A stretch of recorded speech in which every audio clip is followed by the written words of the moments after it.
पति पत्नी की एक अनोखी कहानी। आनंदलाल और सरिता जी की शादी को अब 50 साल पूरे हो गए थे। उन दोनों की उम्र भी 75 से ऊपर निकल चुकी थी। दोनों ने अपनी पूरी जिंदगी एक दूसरे के साथ काफी हंसी खुशी से बिताई थी।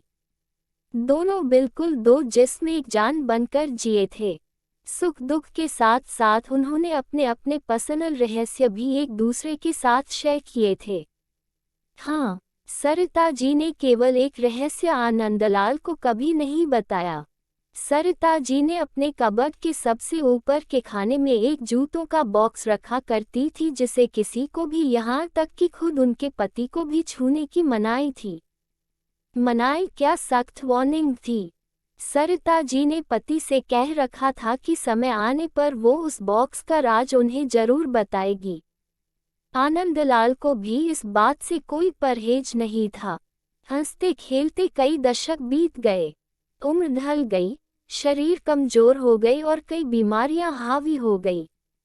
सरिता जी बीमारियों से जूझते जूझते हार मानने लगी। तब अपना आखिरी समय करीब है ये जानकर उन्होंने आनंदलाल को अपने पास बुलाया और अपने जीवन का वो एकमात्र राज जो उनके कब्र में बंद था उसको उससे परिचित करवाया।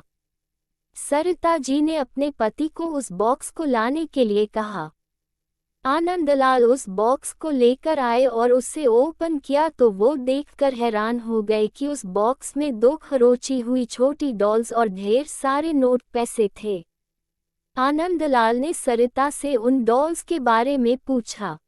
सरिता जी ने कहा, जब मेरी शादी होने वाली थी तब मेरी दादी ने मुझे समझाया था कि अगर अपनी शादी को लंबे समय तक चलाना चाहती हो तो एक दूसरे से जितनी हो सके आर्ग्यूमेंट्स और शिकायतें कम हो उसका ध्यान रखना, और उन्होंने उसके लिए मुझे ये डॉल्स का तरीका भी बताया था, जिसमें जब भी मुझे तुमसे कोई शिकायत हो तब एक डॉल को खुरचकर उसे संभाल कर रख लेना। सरिता जी की बात सुनकर आनंदलाल की आंखें भीग गई, क्योंकि पिछले 50 सालों में सरिता जी को उनसे सिर्फ 2 बार शिकायतें हुई। ये विचार ही उनके लिए काफी सुखद था। बाद में उन्होंने उन ढेर सारी 100 की नोटों के बारे में पूछा जो गिनती करने पर 1 लाख से भी ज्यादा की थी। सरिता जी ने कहा कि ये नोट मैंने तब इस बॉक्स में डाली जब मैंने आपके साथ कोई खुशी या संतोष के पल बिताए। आनंदलाल जी अपनी पत्नी को गले से लगाकर रो पड़े और बोले, मेरे किसी जन्म के पुण्य ही होंगे जिससे मुझे तुम पत्नी के रूप में मिली। दोस्तों, छोटी सी इस पति पत्नी की प्रेम कहानी में जो पत्नी ने तरीका अपनाया था, अगर हर पति पत्नी अपने जीवन में वही तरीका अपना ले तो हजारों रिश्ते जो छोटी छोटी बातों पर बिखर जाते हैं वो बिखरने से बच जाएंगे।